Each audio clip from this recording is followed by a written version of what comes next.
Hi everybody, this is Dr. Laura Dunn. I am going to go over some basic stuff in Chapter 1 of the Financial Accounting book with you. This is probably the most important material of the whole semester, because if you do not understand the accounting equation, which is found on page 15 in your textbook, which you should see on your screen now, the rest of the semester is going to be very difficult, because this is the foundation of being able to understand accounting.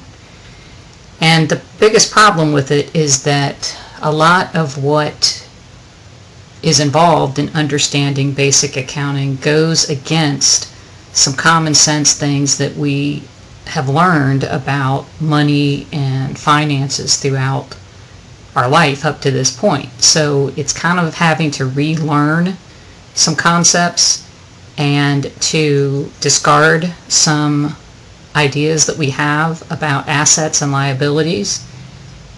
So it's really important to just memorize some of this stuff to start with, and if you memorize it and follow it, then I do believe that eventually it'll all make sense to you.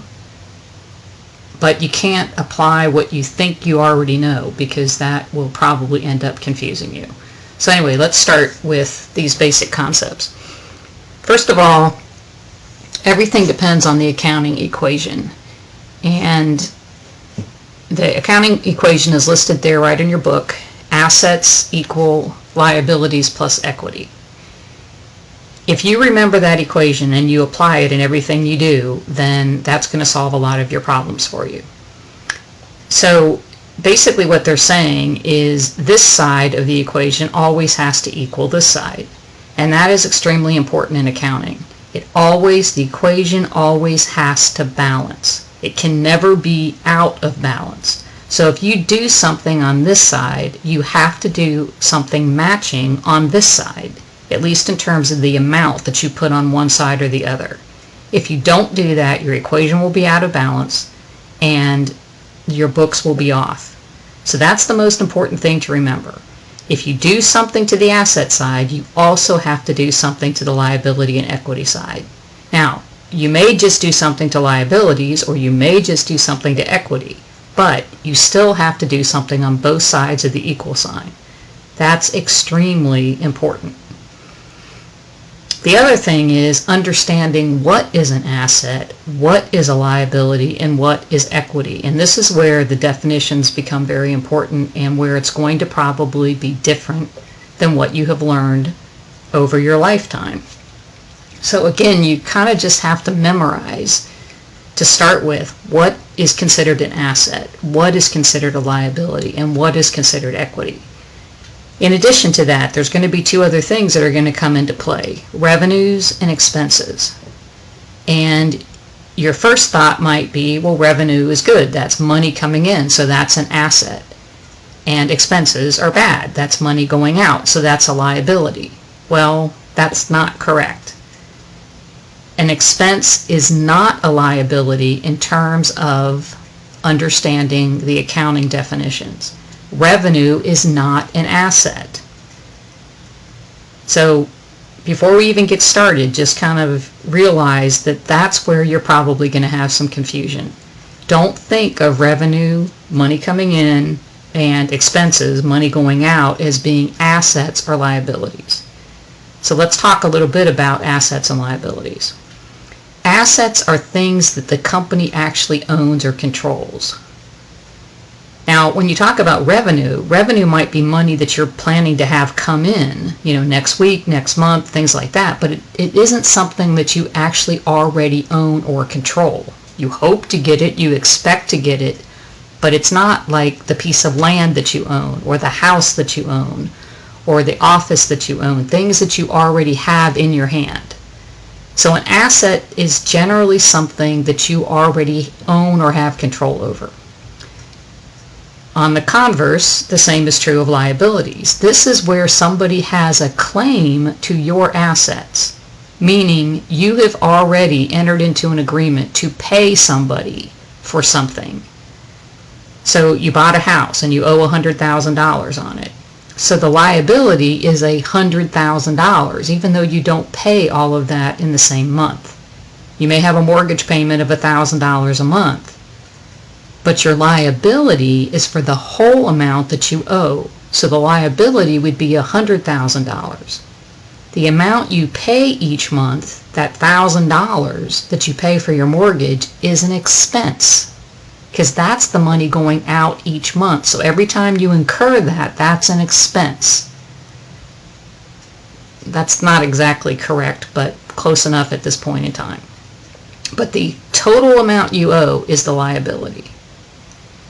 Now, the equity, and the reason why the equation is assets equal liabilities plus equity, is that the equity are the claims that you as the owner or that any of the owners have on the assets. So if your assets equal a total of $100,000, but you owe $25,000 to somebody for various things that you've purchased over the years, then that leaves $75,000 of assets that you or the owners have claim to. So there's a total asset pool of $100,000. $25,000 of it is owed to outside people, to creditors. The other $75,000 is money that you as the owners have claim to. And so the equation is in balance. Assets $100,000, liabilities are $25,000, and then the equity would be $75,000. So 100 equals 25 plus 75.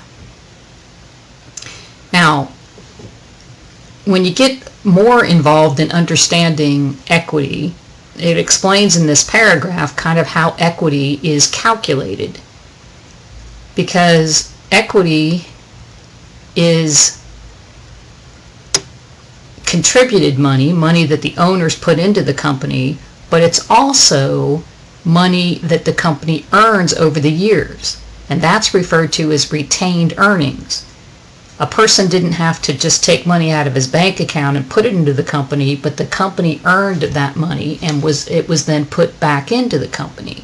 So contributed capital is what the stockholders themselves, the owners, actually have invested out of their own pocket. Retained earnings is money that the company has earned and been able to retain.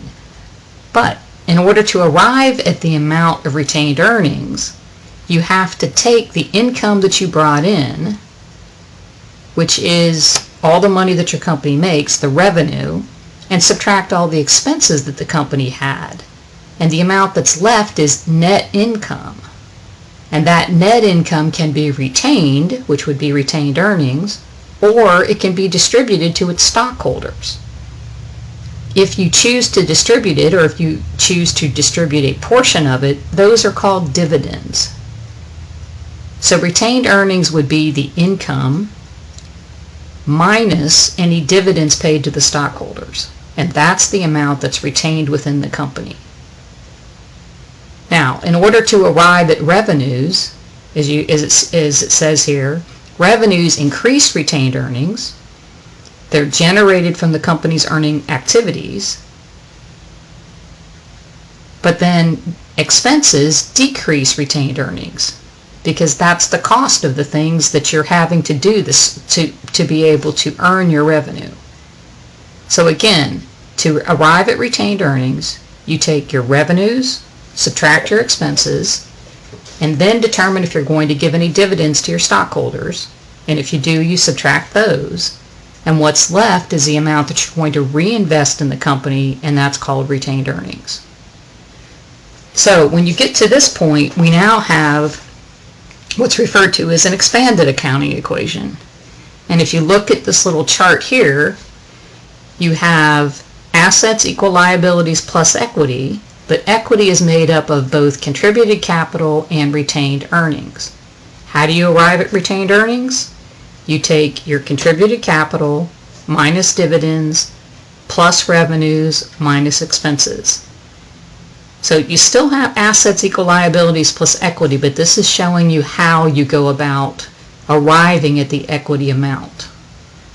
And this is something that we're going to talk more about throughout the semester. I know it probably doesn't make complete sense right now, but we will continue to discuss it as we analyze various transactions. The next part of the textbook here is extremely important, because if you don't understand how they arrived at where these things go, which accounts you put them into and whether or not you add or subtract, then again, the rest of the semester is going to be tough, because you have to be able to understand how to always make the accounting equation balance. That if you ever do anything to the asset side, you have to do something on the liability or equity side.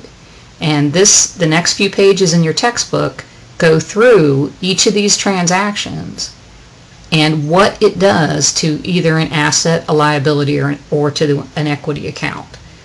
So my suggestion is to really take time to look at these different transactions and make sure that you understand what they're saying here, how it affects the accounting equation. If you can understand that in each of these examples, then you're probably going to do very well in this class.